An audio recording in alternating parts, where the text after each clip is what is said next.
Autumn Dayton was bathed in a golden haze. The maple leaves that lined the sidewalks of the upscale Oakwood neighborhood rustled under Maggie Vega's heels. Her therapist's office was in an old red brick mansion that had once been home to one of the city's most powerful families. Now, it was the offices of specialists whose services only wealthy clients could afford. The solid oak door yielded to a light push. The lobby smelled of freshly brewed coffee and cinnamon. Martha, the receptionist, always arrived early to create a special, cozy atmosphere for the first visitors. "Good morning, Mrs. Vega. You have a new client in for 9 o'clock. Says she was recommended by Mrs. Jenkins." Martha handed Maggie a file folder. "Thanks, Martha. Will you make me some green tea?" Maggie climbed the winding staircase to the second floor. Her office greeted her with its familiar warmth. A burgundy-colored velvet armchair, an antique desk, paintings of calming landscapes. Every detail of the interior had been carefully chosen to create an atmosphere of trust and tranquility. The first client showed up at 9 sharp. A tall blonde woman in a designer suit froze on the threshold, looking around the room with an attentive gaze. "Come in, have a seat," Maggie pointed to a chair. "My name is Margaret Vega, but you can call me Maggie." "Stacy Ray." The woman lowered herself gracefully into the chair. "You know, I doubted for a long time whether I should see a therapist. But Evelyn, Mrs. Jenkins, has been so complimentary of you." Something elusive flickered in Stacy's eyes, maybe a shadow of uncertainty or fear. Maggie was used to noticing such details. In her years of practice, she'd learned to read people by the smallest of signs, the movement of their hands, the change in tone of voice, the direction of their gaze. "Tell me what brings you to me." Stacy began to speak, slowly at first, choosing her words, then increasingly emotional. The story was a familiar one, a successful woman, owner of a fashion boutique, unable to build a lasting relationship. Each new romance ended in disappointment. "The last time was particularly painful. We dated for almost a year. I thought he was the one. And then I found out he had a wife and 2 kids in another city." Maggie listened, noting the contradictions in the story. Something in Stacy's intonation seemed contrived, as if she were performing a pre-rehearsed role. "Are you married?" Stacy asked suddenly. "Yes, for 8 years now." "Happily married?" Maggie smiled softly. "Let's focus on you. Tell us more about your relationship with your parents." After the session, Stacy lingered. "You know, it's so easy for me to talk to you. Why don't we have coffee sometime? Not as doctor and patient, but just, I'm new in town. I haven't really made any friends." Normally, Maggie kept a strict professional distance, but something about Stacy, maybe that mix of strength and vulnerability, made her break the rule. "Okay, why not?" That moment was the beginning of a friendship that would change both women's lives, the beginning of a story in which nothing would be as it seemed at first glance. That evening, Maggie returned home later than usual. Her and Charles's Victorian-style home was drowned in twilight. The only light on was in her husband's study, where he often stayed late working on complicated financial projects. Maggie climbed the porch steps and pulled out her keys. The hallway smelled of her husband's favorite cologne and some unfamiliar flowers. A vase of white lilies stood on the table. "Charles?" "In the study," he echoed. "I'll be right down." Maggie walked to the kitchen, turned on the kettle. In 8 years of marriage, she and Charles had created their own special world, where every detail was thoughtful and meaningful. Antique furniture, a collection of vinyl records, paintings by local artists. They'd chosen it all together, making the house a reflection of their shared taste and values. Charles appeared in the kitchen as she was pulling cups from the cabinet. Tall, trim, and wearing an impeccably pressed shirt. He always looked like he'd just stepped off the cover of a business magazine. "How was your day?" He kissed her cheek. He smelled of coffee and a faintly feminine perfume. Interesting. A new client showed up. And we agreed to meet her informally. Charles raised an eyebrow in surprise. You've always been against socializing with clients outside of work, haven't you? Yes, but she recently moved to the city, all alone. Besides, there's something special about her. What's her name? Stacy Ray. She owns a designer clothing boutique. For a moment, Maggie thought Charles tensed, but it lasted a split second. He was already pouring wine into glasses, talking about his day at work. They settled down in the living room. Charles put on some music, jazz, which they both loved. At times like this, Maggie felt especially keenly how happy she was. A successful career, a loving husband, a beautiful home. What more do you need for a full life? You'll have to travel a lot for work next month, Charles remarked casually. The new project requires a personal presence. For how long? I don't know yet, but I'll try not to stay too long. Maggie nodded. She was used to his business trips. It was an integral part of his job. Plus, she now had a new friend to spend time with. The next day, Stacy called herself. Would you like to have lunch together? I know a great place, a little restaurant in the Italian Quarter. The restaurant was just the way Maggie liked it. Cozy, with a history, where each table was separated from the others by green screens that gave the illusion of privacy. Stacy came in an elegant ivory dress that perfectly accentuated her figure. They talked about work, about the city, about fashion. Stacy proved to be a wonderful conversationalist, attentive, witty, with an unexpected perspective on familiar things. I really didn't think I'd find a real friend here, Stacy admitted.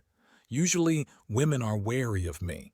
Maybe because I'm single and successful. It's a scary combination. I understand. We have that problem in our profession too. Co-workers often see each other as competitors. Have you ever regretted getting married so early? Didn't you want to live for yourself, build a career? Maggie shook her head. Charles and I have always supported each other. He never tried to limit my professional ambitions. Lucky you, Stacy flashed an odd note in her voice. Men like that are rare. After lunch, they took a walk along the waterfront. Stacy talked about her boutique, her plans to expand her business. Maggie listened, noting how skillfully her new friend constructed her phrases. Each story was like a little play with an elaborate dramaturgy. We should have a dinner party of 4 sometime, Stacy suggested. You, Charles, me, and my new friend. He's a financier too. They'll have a lot to talk about. Sure, that's a great idea. That evening, while telling Charles about the day, Maggie noticed him frown at the mention of dinner together. Maybe we shouldn't mix personal and professional. She's your client after all. A former client. We decided it would be more appropriate for her to continue therapy with another professional. It's still wrong, he shook his head. You're the one who always talked about the importance of professional boundaries. There was an unfamiliar irritation in his voice. Maggie was surprised. Usually Charles supported her decisions even if he disagreed with them. Is something wrong? No. Just tired. Tough project. Lots of work. He retreated to his office, leaving Maggie alone with a vague unease. Something had changed in their relationship. Subtle, like a slight ripple on the surface of a calm lake. But she was too engrossed in their new friendship to think seriously about these changes. A few days later, Stacy invited her to her boutique. The store was in a historic building downtown, 2 floors, floor-to-ceiling windows, exquisite interiors. Pick out something for yourself. Stacy gestured around the space. It's on the house. No, what are you? Don't even argue. Consider it a gift in honor of our friendship. While Maggie looked at the dresses, Stacy talked about suppliers, cranky customers, plans to open a second store. At one point, her phone rang. She glanced at the screen and quickly dropped the call. X, she explained with a nervous chuckle. Can't get over the breakup. The same one. The married one. No, the other one. There was a mistake a couple months ago. Had an affair with a client. Nothing serious, but he decided otherwise for some reason. By the end of the day, Maggie left with a new dress and a strange feeling. Something about Stacy's story didn't add up. Details didn't fit together. Dates got mixed up. But she brushed those thoughts aside. After all, everyone was entitled to a little secret. In the evening, her mother called. "How are you, dear? You haven't come by in a while." "Sorry, Mom. Lots of work. A new friend." "A friend? You always said books and a couple of old acquaintances were enough for you." Ruth Palmer sounded surprised. "Tell me about her." Maggie started to tell about Stacy, but her mother interrupted her halfway through. "You know, honey, your father always said, don't trust people who try to become close friends too quickly. There's something unnatural about it." "Mom, you haven't even met Stacy. And yet, be careful. A mother's heart is rarely wrong." After talking to her mother, Maggie sat in the living room for a long time, strumming the strings of an old guitar. Music always helped her to think. Ruth wasn't the first to express doubts about Stacy. Last week, her old friend Veronica had also expressed surprise. "You've changed, Maggie.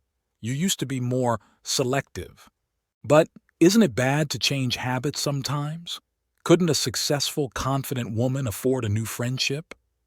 The front door slammed. Charles had returned. He looked tired, his tie carelessly loosened. "Why are you sitting in the dark?" he asked, turning on the light. "Thinking." "About what?" "About life, about people, about how hard it is sometimes to know who you can trust." Charles froze for a moment, then walked over and put his arm around her shoulders from behind. "You analyze too much. Sometimes you just have to live and be happy with what you have." He smelled like rain and other people's perfume. Must have been socializing with female customers. Maggie closed her eyes, trying to catch the familiar scent of his cologne, but it was lost behind the other odors. "Stacy suggested we have dinner next week. Would that be okay with you?" "Sorry, won't be able to make it. A business trip, remember?" "Oh yeah, I completely forgot. For how long?" "5 days, a week tops." He pulled away, heading for the stairs. "I'm going to take a shower. Don't wait up for me. Go to bed." Maggie escorted him out with a glance. Something had subtly changed in their relationship over the past weeks. Maybe it was his increased business travel? Or her new friendship, which was taking up a lot of her time and emotional energy. The next day, Stacy picked her up after work. "We're going out to dinner. I know a great new restaurant downtown." At dinner, Stacy was unusually pensive. "You know, I was thinking, why don't we go out of town for the weekend? There's a great place, a spa hotel in the mountains, massage, pool, nature walks." "Sounds like fun, but I'd have to talk to Charles." "He'll be on a business trip, won't he?" Stacy tossed carelessly, spreading butter on bread. Maggie raised her eyebrows in surprise. "And how do you know about the business trip?" "You told me," Stacy shrugged. "Last time, remember?" Maggie didn't remember mentioning it, but maybe she'd said it and forgotten.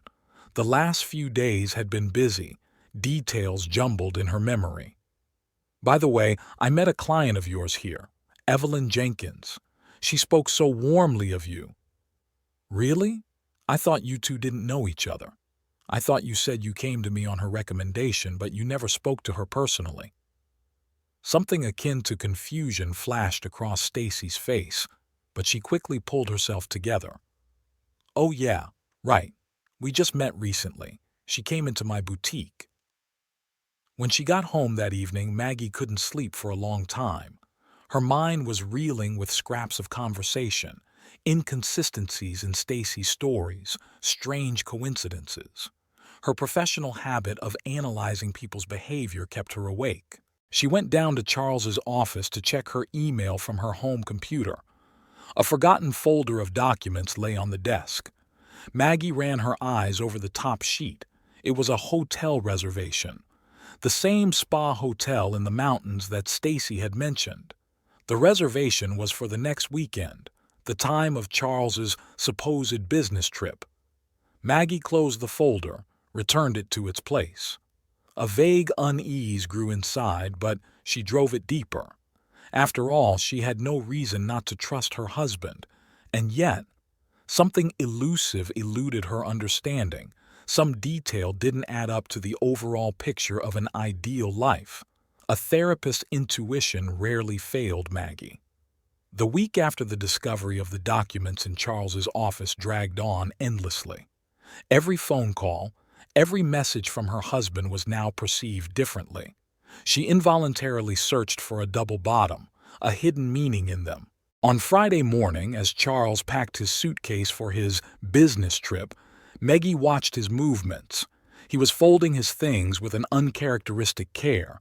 Usually, he just threw everything into the suitcase just before he left. A new, long-cuffed shirt she'd never seen before took pride of place on top of the rest of his clothes. "Why don't you cancel the trip?" She perched on the edge of the bed. "It's been a long time since we've spent a weekend together." Charles froze for a moment, then continued packing. "You know how important this project is. My promotion depends on it." "And where exactly are you going? You never said." "Cincinnati. Investor meetings." Cincinnati. Not a mountain resort. Maggie nodded, noting the discrepancy. Waiting for her in the office was a new client, a middle-aged woman with obvious signs of depression. During the session, Maggie caught herself thinking more about her own problems than her patient's. "I'm sorry," she rubbed her temples. "Let's go back to your situation. You talked about feeling betrayed." "After work," Stacy called. "So, are we going to the spa? I've already booked the rooms." "I'm sorry, but I think I'll stay home. I've got a lot of work to do." "Oh, come on. Your husband's away on a business trip. Why stay home alone? You'll have some fun. You'll get some rest."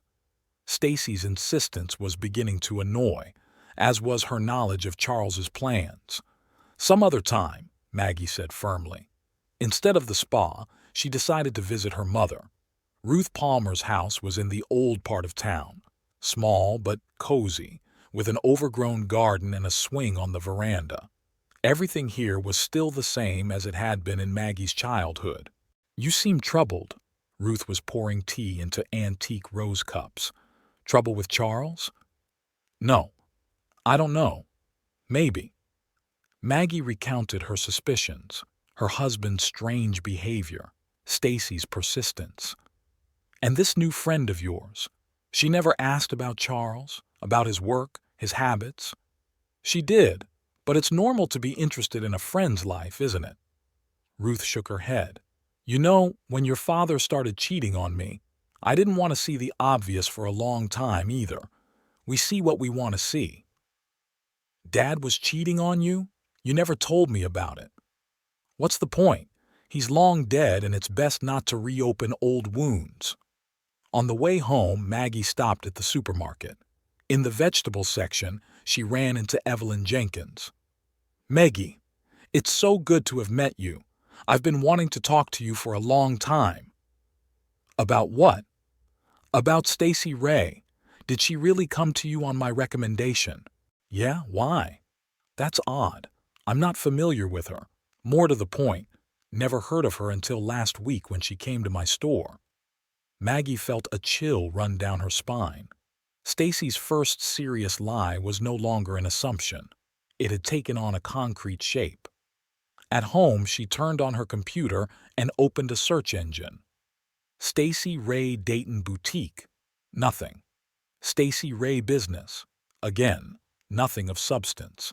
For a fashion boutique owner, her friend was suspiciously inconspicuous online. The phone vibrated with a message from Charles. "Arrived. Settled in at the hotel. Miss you." Maggie opened the message's geolocation. The hotel was indeed in Cincinnati. She felt a prick of shame at her suspicions. The doorbell rang. A tall man in a gray suit stood on the threshold. "Mrs. Vega, my name is Christian Holt. I'm a private investigator. I need to talk to you about Stacy Ray." She led him into the living room. noting automatically that he held himself with the professional restraint of a man accustomed to delivering unpleasant news. "I'm working on a fraud case," he began without preamble. "Over the past 2 years, Stacey Ray has defrauded several wealthy women by gaining their trust and access to their bank accounts. This is some kind of mistake. I know Stacey. You know the version of Stacey she wants to show you. Her real name is Samantha Riggs. Stacey Ray is one of her many personas." He pulled a folder of photos out of his briefcase. They showed Stacey, but with different hairstyles in different cities with different people. Her pattern is always the same. She finds a successful woman, often through her husband. Through her husband? Yes. She usually has an affair with the victim's husband to get information about the family, then shows up in the wife's life, supposedly by accident, becomes best friends, and when trust is at its peak. Maggie couldn't hear the end of the sentence. Her ears were buzzing. Pictures were mosaicing together. The perfume on Charles's shirt, his strange behavior, Stacey's knowledge of his plans, the reservation at the spa hotel. "Do you have proof?" "Only circumstantial so far. But we're close to putting together a complete evidence package. We need your help." "My help?" "We can use your situation as bait. Let her believe the plan is working. And when she tries to access your accounts—" "No," Maggie shook her head. "I have to figure this out on my own first." After the detective left, she sat in the dark for a long time. Her phone vibrated again, this time a message from Stacey. "Changed your mind about the spa after all? It's not too late to join." Maggie didn't answer. She opened her laptop and began searching for information on Samantha Riggs. Story after story, town after town, the same MO everywhere. Friendship, betrayal, disappearance. In the morning, Charles called. "How are you?" An unusual nervousness could be heard in his voice. "Fine. Thinking of going to the spa." "To the spa? With who?" "With Stacey." The pause lingered. "I'm not sure that's a good idea." "Why not? I mean, you're on a business trip and I need to unwind." "Just be careful." "With what? Or with who?" He didn't answer the question, referring to the start of the meeting. Maggie dialed Stacey's number. "You know, I've changed my mind. Let's go to the spa." "You're right. There's no point in staying home alone." "Great. We leave in 2 hours?" "Deal." She slowly packed her bag, choosing her things carefully. In a small compartment she hid the tape recorder, Charles's last birthday present to her. She was going to find out the truth, no matter how bitter it might be. The mountain road winded between snow-covered slopes. Behind the wheel of the sporty Mercedes, Stacey looked like a model from an advertising poster. Flawless makeup, designer glasses, a confident half-smile. Maggie furtively turned on the recorder in her bag. "You know, I used to be married too," Stacey said suddenly. "A long time ago, back in college. He was older, a successful businessman. Why did you get divorced?" "He was cheating. With my best friend." Stacey gripped the steering wheel tighter. "I haven't trusted any man or woman since. Except you, of course." Maggie noted the story, another version of the past that should have been checked out. Detective Holt had warned that Stacey was a masterful manipulator of other people's emotions, playing on sympathy.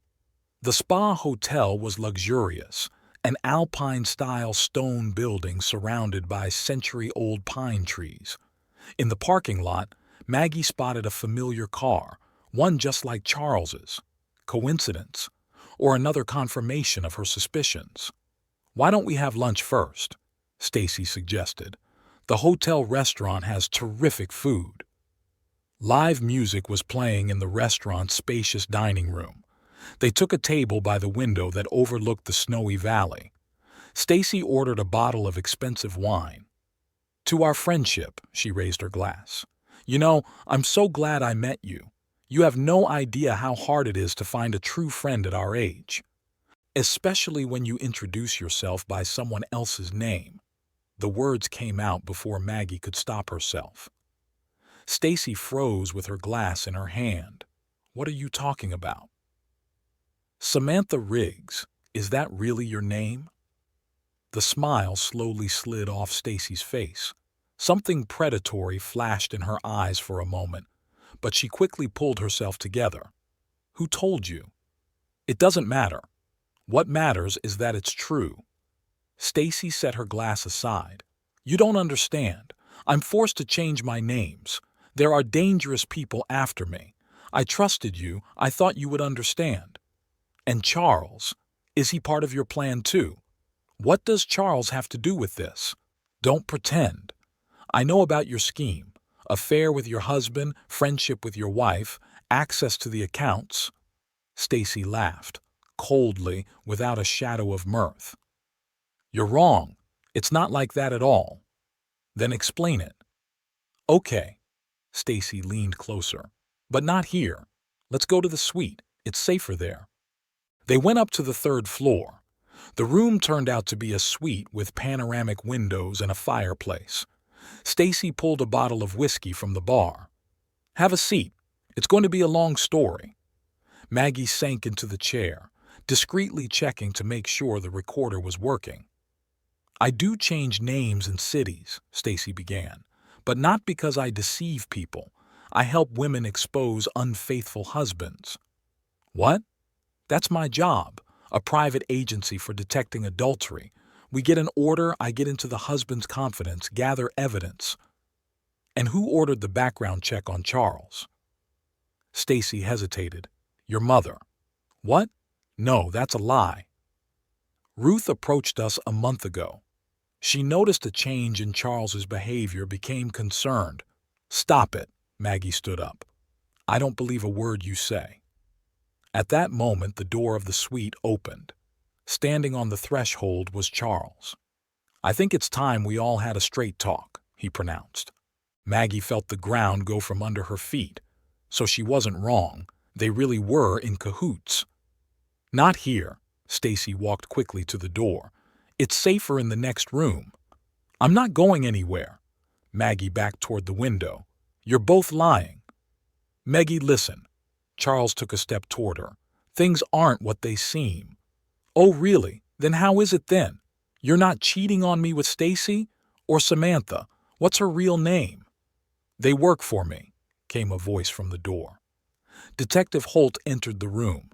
2 uniformed police officers loomed behind him. What's going on? Maggie shifted her gaze from one face to the other. An operation to catch a dangerous con artist, Holt replied. And you've been a great help to us, Mrs. Vega, even though you didn't know it. I don't understand. We've been following Samantha Riggs for a long time, but she's always been one step ahead. This time we decided to act differently, to let her think she was in control. Charles? I've been working undercover, her husband smiled guiltily. For the last 3 months. I'm sorry I couldn't tell you. Stacy, or Samantha, rushed toward the door, but the police officers were alert. The click of handcuffs sounded unexpectedly loud in the hanging silence. You don't understand, she looked directly at Maggie. I really wanted to be your friend, for the first time in all these years. That's enough, Holt cut her short. Mrs. Vega, we're going to need your statement, but it can wait until tomorrow. When the police officers led Stacy away, only Maggie and Charles remained in the room. Why didn't you tell me? I couldn't. It was a covert operation. We were afraid she'd suspect something wrong. She has informants everywhere. But all those business trips, the late returns, meetings with the task force, planning the operation. And the perfume on your shirt? She tried to seduce me a few times.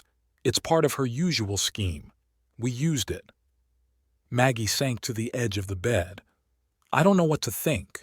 So many lies. For your safety, Charles sat down beside her. She's dangerous, Maggie. In Cleveland, one of her victims tried to commit suicide when she lost all her savings. In Pittsburgh, another woman ended up in a mental institution. But why me? Why did she choose me? Because of your job. She always picks successful women who have access to other people's secrets. Your patients are wealthy people. Through you, she could have gotten information about them. There was a knock on the door. Holt had returned.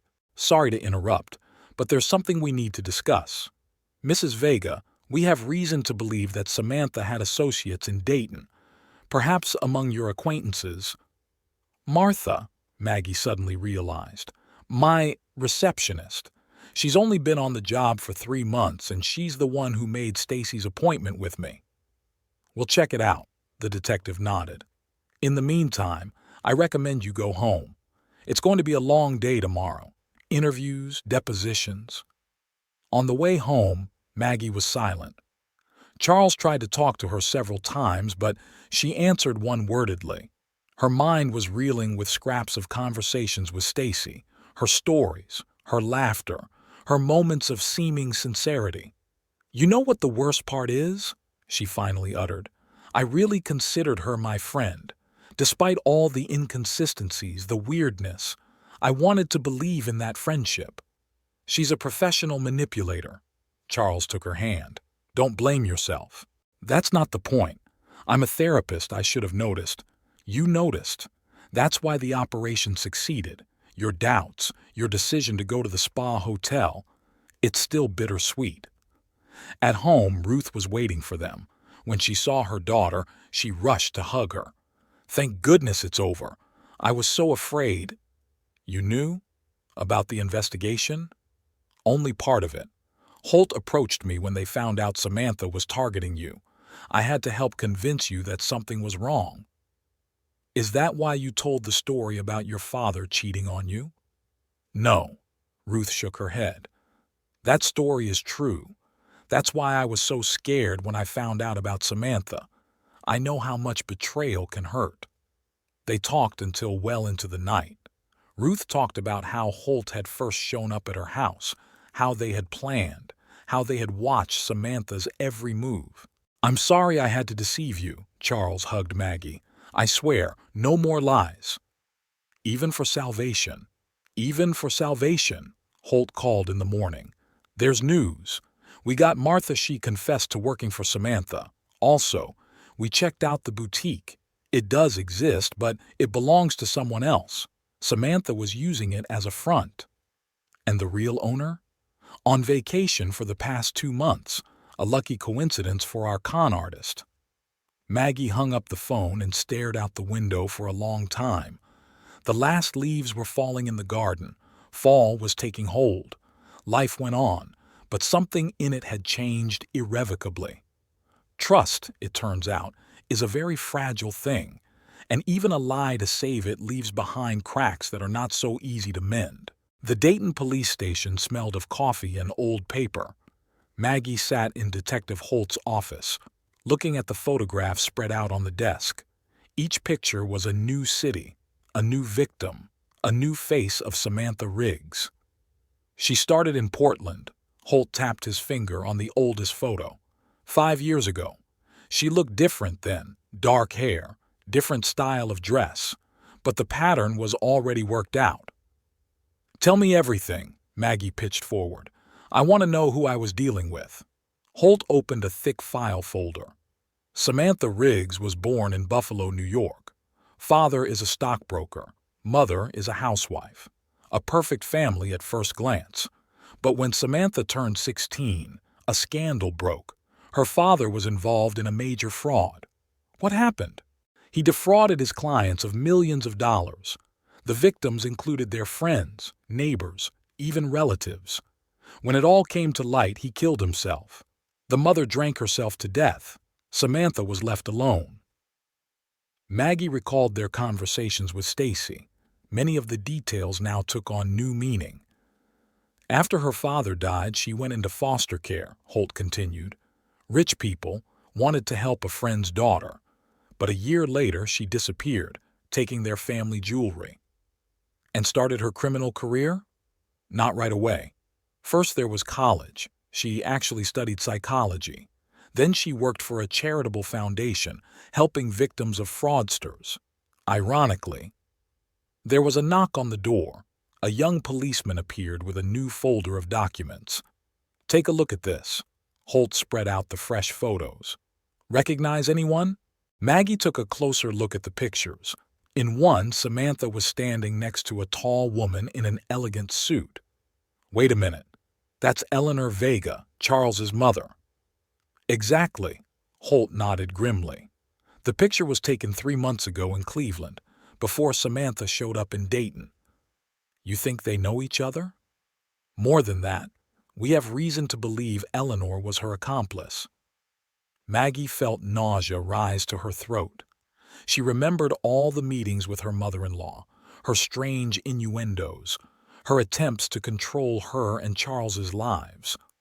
"Does Charles know?" "Not yet. We just received these materials." At that moment, Maggie's phone rang. Her mother-in-law's name popped up on the screen. "Don't answer it," Holt said quickly. "There's something else we need to check on." But the phone kept ringing, and Maggie hesitated and pressed the receive button. "Honey, we need to meet." Eleanor's voice sounded unaccustomedly agitated. "It's urgent. It's about Charles's safety." Maggie met Holt's gaze. He nodded and quickly wrote something on a sheet of paper. "Go ahead. We'll back you up." "Okay," Maggie said into the phone. "Where?" "At my country house. In an hour." Eleanor's house was a half-hour from the city, a luxurious colonial-style mansion surrounded by a manicured park. Holt insisted that Maggie wear a listening device. "We'll be nearby. Give the signal at the slightest danger." Eleanor was waiting in the library, stately as always, but Maggie noticed her hands were trembling slightly. "Have a seat, dear." She pointed to a chair. "Whiskey?" "No, thank you. What did you want to talk about?" "About Samantha, and how things didn't go as planned." "Did you know her?" "Of course," Eleanor grinned bitterly. "I found her, hired her, gave her an assignment." "Assignment?" "To test you. Make sure you're worthy to be my son's wife and steal my money?" "No." Eleanor stood up abruptly. "It wasn't supposed to be like that. She should have just gathered information. Find something compromising. Something that would have allowed me to convince Charles to divorce me." "But why?" "Because you're not one of our kind, dear. You've never understood what it means to be part of the Vega family, our position, our traditions." At that moment, Charles entered the library. Maggie hadn't realized he was here. Apparently, Holt had warned him. "Go on, Mother." His voice sounded cold. "Tell us about the traditions of the Vega family, about the tradition of lies, manipulation, and betrayal." "Charles," Eleanor turned pale. "You don't understand." "No, you're the one who doesn't understand. You hired a con woman to ruin my marriage. You put Maggie in danger, and for what? Because of your snobbish prejudices?" "I wanted to protect you." "From what? From a happy marriage? From a loving wife?" Holt entered the library, accompanied by 2 policemen. "Mrs. Vega, we need you to come with us to the station. We have some questions about your involvement in Samantha Riggs' fraudulent schemes." "You can't arrest me. I haven't done anything. For now, this is just a conversation. But we have evidence of your financial transactions with Miss Riggs." As the police officers led Eleanor away, Maggie and Charles stood silently at the window. A fine rain drizzled behind the glass, turning the manicured garden into a blurry blur. "I'm sorry," Charles finally said. "I should have known better. She's been trying to control my life all these years, but I didn't think she'd go this far. It's not your fault." "My fault. I let her meddle, turned a blind eye to her manipulations, thought I could keep the peace in the family." Holt returned an hour later. Eleanor confessed to everything. She found Samantha through a private investigator, hired her to follow Maggie. But Samantha decided to play out her usual scheme, gain her trust, get access to the accounts. And my mother. When she realized the situation was spiraling out of control, she tried to stop Samantha, but it was too late. "What happens now?" Eleanor faces an accessory charge, but given her position and her cooperation with the investigation, it will likely end with a hefty fine. That evening, sitting in the living room of her home, Maggie pored over old photographs. The wedding, family celebrations, a smiling Eleanor with a glass of champagne. Everything looked so perfect on the glossy paper. "What are you thinking about?" Charles took a seat next to her. "About how easily we believe what we want to see. I thought of Stacy as a friend. You believed in your mother's love. Maybe there's nothing wrong with that. That faith makes us human, or makes us vulnerable. Without vulnerability, there is no intimacy." He took her hand. "Without risk, there is no love." Outside the window, the rain continued to drizzle, washing away the last colors of autumn. Somewhere in the police station, Samantha Riggs was giving a statement. Eleanor Vega was waiting for a lawyer, and life was slowly returning to normal. But it would never be the same again. Too much had changed. Too much had been revealed. And now she had to learn to live with this new knowledge, with this new reality, where the shadows of the past so easily become the ghosts of the present. Eleanor Vega's interrogation dragged on late into the night. Maggie was waiting in the hallway of the police station when Detective Holt emerged from the interrogation room. "We have a problem," he looked alarmed. "Your mother-in-law said something interesting. It seems Samantha Riggs wasn't working alone." "What do you mean?" "There's a whole organization behind her, a group of con artists specializing in wealthy families. They've been gathering information on potential victims for years." Charles appeared in the hallway, his face pale with fatigue. "She told me everything." He lowered himself onto the bench next to Maggie. "About how she met Samantha at a fundraiser in Cleveland, how she introduced herself as a marriage counselor. And your mother believed it?" "No," Charles chuckled bitterly. "She did her own investigation, found out about Samantha's past, about her scams, and decided to use it to her advantage." Holt pulled new documents from a folder. "We checked Eleanor's financial transactions. Over the past 3 months, she's transferred large sums of money into various offshore accounts." "How much?" "Over $1 million. Maggie felt the ground go from under her feet. "But why? I mean, she has a fortune of her own." "The money wasn't meant for her." Holt showed the bank transfer printouts. "It was payment to the organization behind Samantha. They promised not only to compromise you, but also to secure Charles a lucrative marriage to the daughter of an oil tycoon." "What?" Charles stood up abruptly. "She couldn't." "She could," came a voice from the door. Eleanor stood there, accompanied by a policeman. "And she did it for you, son. You deserve better." "Better?" He took a step toward his mother. "You've ruined the lives of so many people, betrayed your own family, all for some medieval notions of social standing. You don't understand. The Vega family for centuries—" "Enough!" Charles raised his hand. "I don't want to hear any more of this." Holt coughed. "We need to talk about defense. If this organization is really that powerful, you could all be in danger." "What protection?" Eleanor waved her hand dismissively. "They're professionals. If they want to get there, they'll get there." "Don't intimidate them," Holt frowned. "We can provide security." "Wait a minute," Maggie interrupted. "You said they've been gathering information for years. From where?" "Through people like me," Eleanor said quietly. "Members of high society who have access to private information about other families. We shared information." "Gossiped," Holt clarified. "That gossip alone has cost people fortunes and lives." At that moment, a young policeman ran into the office. "Detective, Samantha Riggs escaped in transit." The next hours passed like a blur. Police cars' sirens blared through the city, checking every possible place where the fugitive might have taken refuge. Holt organized security at Maggie and Charles's house. "She may try to contact you," he warned. "Don't answer calls from unknown numbers. Don't answer the door." Do you think she'll come after us? Not out of the question. You've ruined her reputation in the organization. Now she has nothing to lose.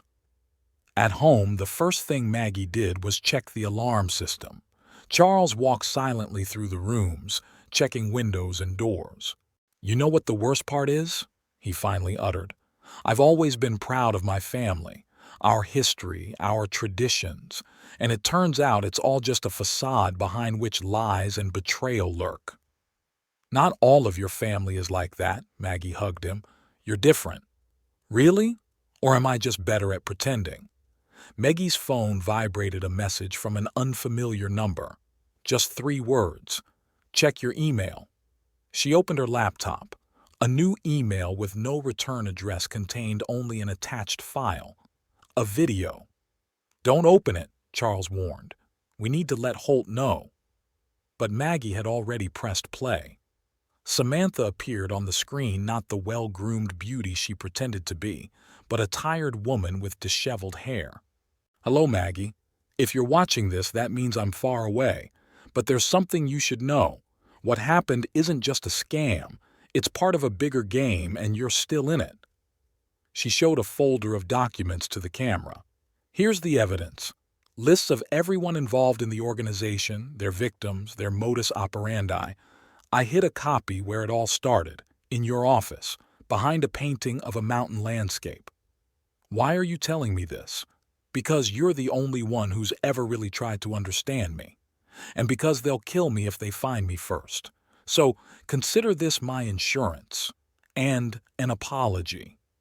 The video cut off. Maggie and Charles looked over at each other. We need to get to the office. She was already putting on her coat. This could be a trap. It could be. But if she's telling the truth, the office was dark and quiet. They walked up the stairs, trying not to make any noise. Maggie's office looked untouched. The same books on the shelves, the same paintings on the walls. A painting of a mountain landscape. Maggie carefully removed it from the wall. There was indeed a thin folder hidden behind the frame. Found something interesting? They turned around. Standing in the doorway was a man in an expensive suit. In his hand he held a gun. Who are you? It doesn't matter. He took a step forward. What matters is what you found. Would you be so kind as to hand me the file? And if I don't, then I'll be forced to take it back. And believe me, you won't like it. At that moment, a shadow appeared behind him. With a thump, the man collapsed to the floor. Behind him stood Samantha with a heavy paperweight in her hand. Let's leave quickly. She grabbed the folder. We don't have much time. Why should we believe you? Because I just saved your lives? Or because he, she nodded at the man lying down, isn't the only one who's about to show up here? The sound of approaching cars could be heard outside. Decide quickly. Samantha headed for the back door. I know a safe place, but we need to act now. Maggie looked at Charles. He nodded. Lead the way. They slipped out the back door just as several black SUVs pulled up to the main entrance. The house of cards was starting to collapse, and now it was important not to get trapped under its rubble. The safe place was an abandoned house on the outskirts of town. It had once been a shelter for troubled teens, but now the peeling walls and empty windows were depressing. They won't find us here.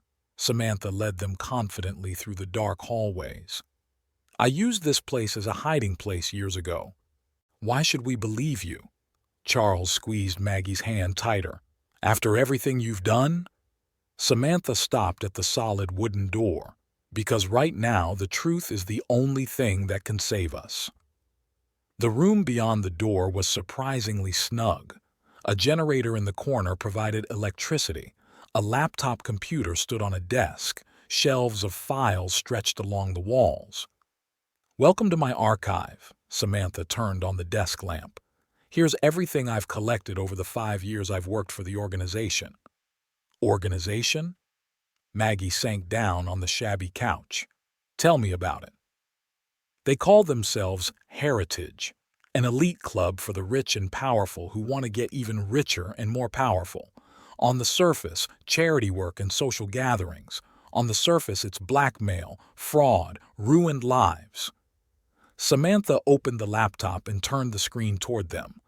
Look, pictures of lavish receptions appeared on the screen, the smiling faces of high society. Eleanor Vega was among them. Your mother-in-law was a key figure in the organization. Samantha flipped through the photos. She didn't just order surveillance on you, Maggie. She was setting the stage for a major operation. What kind of operation? Taking control of your client base. There are a lot of powerful people among your patients. Their secrets, their fears, their weaknesses are all a gold mine for blackmailers. Charles stood up abruptly. I'm calling Holt. You don't have to, Samantha shook her head. They have their own people on the police force too. Who do you think helped me escape? Then what do we do? Use their own weapons against them. I have proof of their activities over the last 5 years. Names, dates, bank transactions. At that moment, there was a noise somewhere in the back of the building. Shit, Samantha quickly closed the laptop. They found us faster than I thought. Who? The cleaners, a special team that solves the organization's problems. She rushed to the closet, pulling out her bag. There's an emergency exit through the basement. Quick! They descended the narrow staircase. Footsteps and muffled voices came from above. To the left, Samantha whispered. There's a tunnel that leads to the river. How do you know this place? I grew up here, at the orphanage, before it was closed. The tunnel was narrow and damp. They made their way in complete darkness, navigating only by touching the walls. Wait, Maggie said suddenly. I hear something. Footsteps sounded ahead. We're surrounded, Samantha whined. Plan B. What's Plan B? Instead of answering, she pulled a small bag from her bag. Here's a flash drive with all the evidence and detailed instructions. I'll distract them and you run to the east exit. They'll kill you. Probably, she smiled crookedly. But for once in my life, I'll do something right. Wait, Maggie grabbed her arm. Why are you helping us? Because you were the only one who saw me as a person, not a tool. And because I'm tired of being a monster. Footsteps approached from either side. Go. Samantha pushed them toward a side aisle. You have everything you need to destroy them. Don't miss your chance. The last thing they saw was her stepping towards the approaching shadows, raising her arms high. Gentlemen, I'm so glad you found me. Once out of the tunnel, Maggie and Charles found themselves on the riverbank. Police sirens wailed in the distance. We need to get to Holt. Charles pulled out his cell phone. He's the only one we can trust. What if Samantha's right? If the police have their people on the force? We don't have a choice. With this evidence, we're too dainty a target. We need protection. Gunshots rang out in the darkness, muffled as if from deep in the earth. Maggie flinched. Do you think she... Don't think about it. We've got to go. They caught a cab on a deserted street. The driver looked strangely at their dirty clothes but said nothing. To the police station, Charles called out the address. Maggie clutched the bag with the flash drive to her chest. Somewhere in it were the secrets that could bring down an empire of lies and manipulation. All that remained was to find a way to use them properly. You know, she said quietly, looking out the city lights passing outside the window, Samantha told the truth. I really saw her as a person. Maybe that's why she decided to help. Or maybe it's just another manipulation. No, she was real at the end, for the first time ever. The cab stopped outside the police station. Holt was already waiting for them on the steps. I got an alarm. He quickly escorted them inside. What happened? Long story. Maggie pulled out a flash drive, and it's just beginning. Holt's office had turned into a makeshift headquarters. The walls were hung with pictures and diagrams, and folders of documents were piled on the desk. The information from Samantha's flash drive had been a bombshell. I can't believe it. Holt spread the new printouts in front of them. There are judges, politicians, heads of corporations involved. half the high society of the Midwest. And my mother is at the very center of this web. Charles studied the list of names. Some were circled in red, key figures in the organization. Maggie sat by the window, looking through files on her laptop. The history of Heritage was much deeper than they had realized. The organization had existed for decades, passed down from generation to generation as a secret society of the elite. Take a look at this. She turned the screen around to the others. Minutes of their meetings. They called it social engineering. They chose families they wanted to destroy and methodically destroyed their lives. Why? Power. Control. They saw themselves as guardians of the old order, where select families ruled society. There was a knock at the door. A young policeman entered with an update from the team that had surveyed the tunnels beneath the shelter. Signs of a struggle, bullet casings, but no bodies, no Samantha Riggs. Could she have survived? Maggie looked up from the screen. Possibly. She knew the place well. Holt rubbed the bridge of his nose. We need to act fast. Once they realize we have the information, the sweep will begin. Already started. Charles showed a message on his phone. My mother just moved all her assets offshore. They're covering their tracks. She's not the only one. Holt turned the computer monitor toward them. There have been over 20 major bank transactions in the last 2 hours. Money is leaving the country. So, what do? We have a trump card. Maggie opened another file. A list of all their victims over the last 10 years. People who've had everything taken from them. Money, reputations, families. Do you think they'll agree to testify? I'm sure they will. They have nothing to lose, and the desire for revenge is a strong motivator. At that moment, Holt's secretary literally flew into the office. Detective, turn on the news. On the TV screen, there was an urgent message. A big fire in a historical building in the center of the city, the building that housed Maggie's office. Destroying evidence. Holt grabbed his jacket. Let's go. When they arrived on the scene, the building was already ablaze. Firefighters were fighting the blaze, but it was clear there was no way to save anything. It's a warning, Maggie said quietly. They're showing what they're capable of. Or a desperate attempt to cover their tracks. Holt scrutinized the crowd of gawkers. Either way, they're nervous, which means they could be making a mistake. Charles suddenly grabbed Maggie's arm. Look. A familiar face flashed in the crowd. One of Maggie's clients, the wife of a powerful judge. She was talking rapidly on the phone, glancing around every now and then. We should follow her. Holt nodded to his 2 men. When they returned to the station, they found the computer system had been hacked. All the files on the Heritage case were gone. They have access even here. Holt slapped the desk in anger. Damn it. But not to this. Maggie pulled a small tape recorder out of her purse.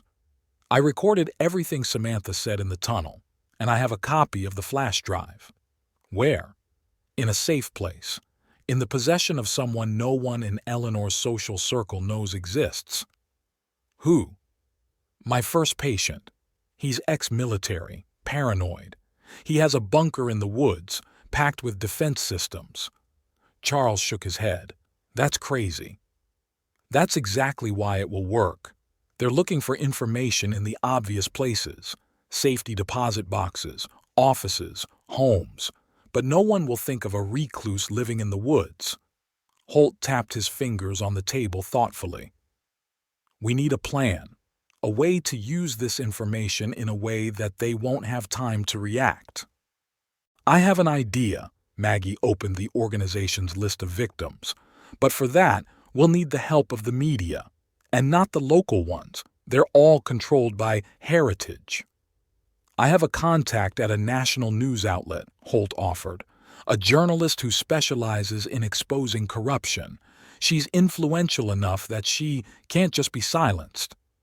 Contact her. But first, Maggie pulled out her cell phone. I want to check something out. She dialed her mother's number. Mom? Remember the story about Dad? About his cheating? Of course. Why? Did it have something to do with legacy? The pause on the other end of the wire lingered. How do you know that name? Ruth's voice trembled. It's connected then. Tell me everything. They destroyed our family, Ruth said quietly. Your father learned something of their doings. They offered to join him. He refused. Then they launched an operation to discredit him. Wait, Maggie felt a chill run down her spine. Are you saying there was no cheating? There wasn't. But they fabricated the evidence so skillfully. I believed it. Everyone believed it. And then what happened? Your father couldn't take it. When everyone turned their backs on him, family, friends, co-workers, he broke down. Maggie sank into a chair. A new piece of the mosaic fell into place, making the picture even more horrifying. Thank you, Mom. You've been a big help. She turned to the others. Now this is personal, and I know how to destroy them. The forest road looped between the century-old pines. Maggie drove, keeping a close eye on the barely visible markings in the trees, the only signposts of the path to the bunker of Henry Porter, her first patient. Are you sure he's expecting us? Charles gazed into the thickening dusk. I called a special number. 3 beeps, pause, 2 more. Our conditional signal. The bunker was more imposing than they'd expected. Camouflaged under a hill, it was equipped with state-of-the-art security systems and self-contained power supply. Welcome to my fortress. Henry, a gray-haired man with a military bearing, greeted them at the camouflaged entrance. Your package is safe and sound, Dr. Vega. Inside the bunker was perfectly clean and orderly. Monitors on the walls showed images from the surveillance cameras located all around the perimeter. I've reviewed the materials. Henry unfolded a map of the city on the table. It's an impressive investigation, but they've already started covering their tracks. We know. Maggie pulled out her phone. 7 key figures in the organization have fled the country in the last 24 hours, including Charles's mother. But that's not the main problem. Henry turned on one of the monitors. Watch this. Surveillance footage from the security cameras outside Ruth's house appeared on the screen. Several men in business suits were taking pictures of the building from different angles. They're looking for you, and they started with the most obvious place. We need to pick up Mom. Maggie reached for the phone, but Henry stopped her. Already took care of that. My men moved her out 2 hours ago. She's in a safe place. Your men? Former co-workers. Not everyone has forgotten what honor and loyalty means. At that moment, there was movement on one of the monitors, the headlights of a car approaching the bunker. Expecting someone? Charles tensed. Yes, Henry smiled. Our star witness. Samantha Riggs stepped out of the car. Alive, though, with a bandage on her arm. How? Exhaled Maggie. The old tunnels under the shelter. I knew them better than they did, and I had emergency exits. Henry quickly escorted her inside. Show them. Samantha pulled a small hard drive out of her bag. That's why they were so eager to kill me. These aren't just documents. These are videotapes of their meetings, direct evidence of the crimes. How did you get these? I'm not just a performer. I was the organization's archivist. They trusted me to keep their dirty secrets. A stupid mistake. They looked at several records. On them, members of Heritage were openly discussing their plans, naming names, amounts, details of operations. This is the end, Charles shook his head. With this kind of evidence, take your time, Henry interrupted him. They're still dangerous, especially cornered ones. What do you suggest? A trap. Give them what they're waiting for, an open confrontation, but on our terms. Henry's plan was risky, but carefully thought out. They would contact the journalist Holt had mentioned, organize a press conference, public exposure, live coverage. They'll try to stop the broadcast, Samantha tapped her fingers on the table thoughtfully. By force. That's the plan. Henry unfolded a diagram of the TV studio. My men will be ready. In the meantime, while they deal with the direct threat, another group will infiltrate their offices and server rooms. Dangerous. Charles put his arm around Maggie's shoulders. There are too many variables. We don't have a choice. She released herself from his embrace. They killed my father, ruined the lives of dozens of people. It has to stop. The next hours passed in feverish preparation. Henry was contacting his men. Samantha was preparing materials for the press conference. Holt was organizing police support. Everything is ready, Henry finally announced. Tomorrow morning at 10 o'clock. Live on 3 national channels. Do they know? Maggie nodded at the monitors, which still showed people watching her mother's house. Of course they do. That's why the plan will work. The night stretched on endlessly. Maggie couldn't sleep, going over the details of the upcoming operation in her head. Too much could go wrong. You know, Charles said quietly, looking up at the ceiling of the bunker, I keep thinking about my mother, about how she could have been a part of all this. People change, not always for the better, or they just show their true colors. The morning began with a message from Holt. All positions taken, teams ready. The hour of reckoning was approaching. The TV studio buzzed like a disturbed beehive. Technicians were checking the equipment, journalists were preparing cameras, guards were taking positions around the perimeter of the building. The press conference was an hour away. They're here, Holt showed Maggie the surveillance image.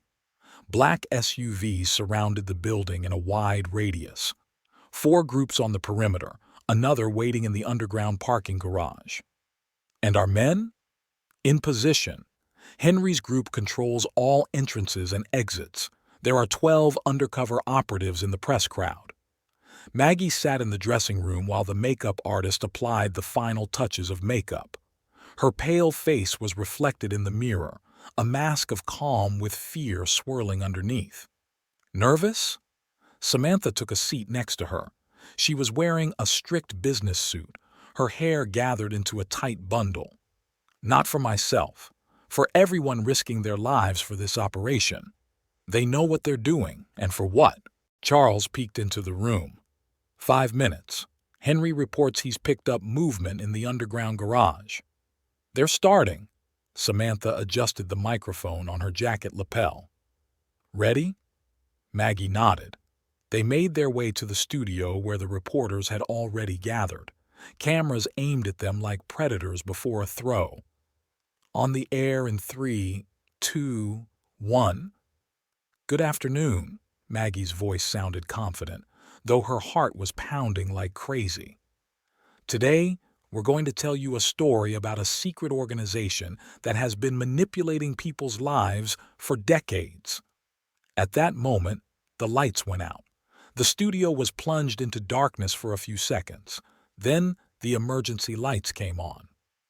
Steady, Holt's voice boomed. Carry on. We have self-contained power. Maggie continued talking. She talked about Heritage's methods, naming names, amounts, dates. Documents, photographs, bank statements appeared on the screens behind her. Suddenly, shots rang out in the hall. People screamed. Cameras fell to the floor. Everybody down, Holt commanded. Maggie saw men in black rushing into the studio, but they were already expected. Henry's operatives appeared as if out of nowhere, surrounding the attackers. Keep the broadcast going, Henry shouted. Let everyone see their true colors.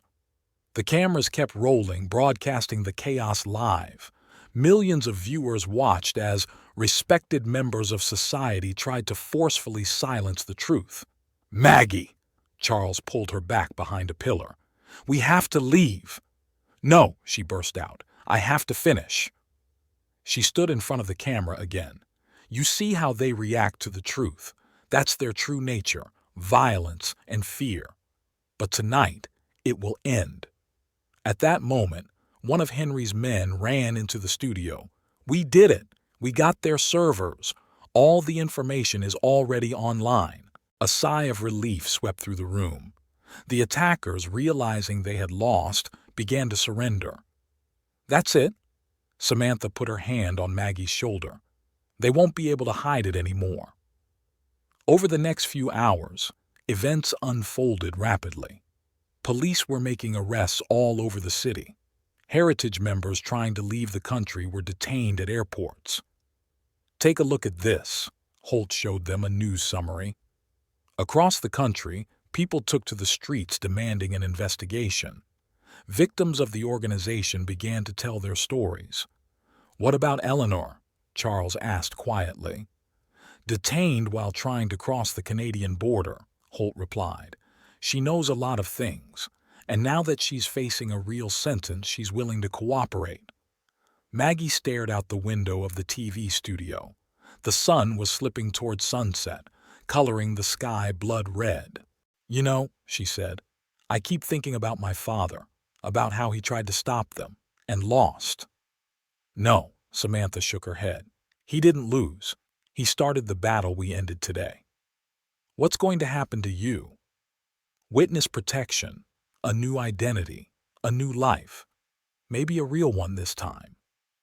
In the evening they gathered at Ruth's house. Maggie's mother had prepared dinner as if it were just an ordinary family evening, not the day that had turned their lives upside down. "To justice," Henry raised his glass, "and to those who didn't live to see this day. To the truth," Maggie added, "however bitter it may be." At night, lying awake, she thought about how one decision, one act, could change the lives of so many people. How lies begat lies, and how the truth, once revealed, swept everything in its path. "Karma," she thought. "Everything comes back, good and bad. The important thing is to be ready to face it with open eyes." Spring came to Dayton unexpectedly early. The apple trees in Maggie's garden were covered with delicate pink blossoms, as if nature was in a hurry to wash away the traces of last year's turmoil. It had been 3 months since the exposure of the legacy, and the town was slowly returning to normal. Maggie sat in her new office, going through the morning mail. After the fire in the old building, she had moved her practice to a small mansion on a quiet street. Now she was surrounded not by antique furniture and expensive paintings, but by live plants and warm colors. No artificial luxury, just genuine comfort. "Your next patient is waiting," announced the new assistant, a young girl with kind eyes. A middle-aged woman entered the office, nervously rubbing the strap of her purse. "I saw you on TV," she said, sinking into a chair. "When you were talking about legacy, it gave me the courage to come. Tell me." The story appeared familiar. Another victim of the organization, losing everything because of their scheming. But now that the truth was out, there was hope for justice. After the session, Maggie went to the courthouse. Eleanor Vega was scheduled to be sentenced today. The courtroom was packed. Journalists, heritage victims, the merely curious. Everyone wanted to see the downfall of one of the city's most powerful women. Charles sat in the front row, straight and tense. He had changed a lot in the last few months. Gaunt, gray in his hair, but his eyes no longer held the agonizing uncertainty that had haunted him before. 20 years, he whispered as the judge announced the sentence. "Fair enough." Eleanor stood motionless, still as majestic in her expensive suit. Only the hands clutching the railing trembled slightly. "Son," she called as she was led away, "forgive me." Charles didn't answer. He took Maggie's hand and led her out of the hall. In the evening they gathered at Ruth's house, a small family dinner to celebrate the end of the trial. Henry brought a bottle of old whiskey. Holt brought an update on the investigation.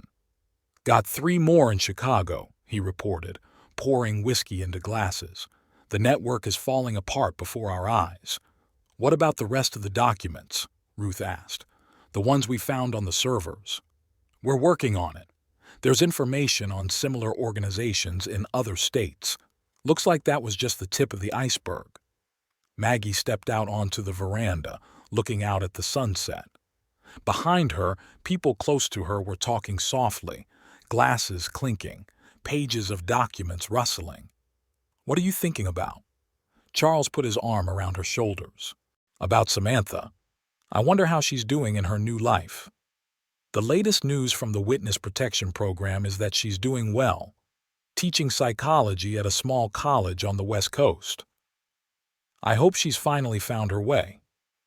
The next morning, Maggie received a strange letter. No return address, just a postmark from Oregon. Inside was a postcard with a picture of a phoenix and a short inscription. "Sometimes you have to burn to be reborn. Thanks for the lesson.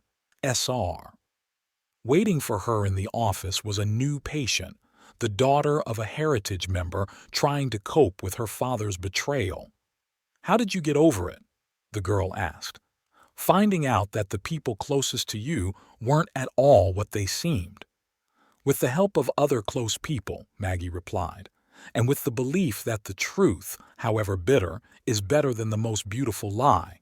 In the evening, she and Charles walked along the embankment. The river glistened in the setting sun. Boats glided along the water.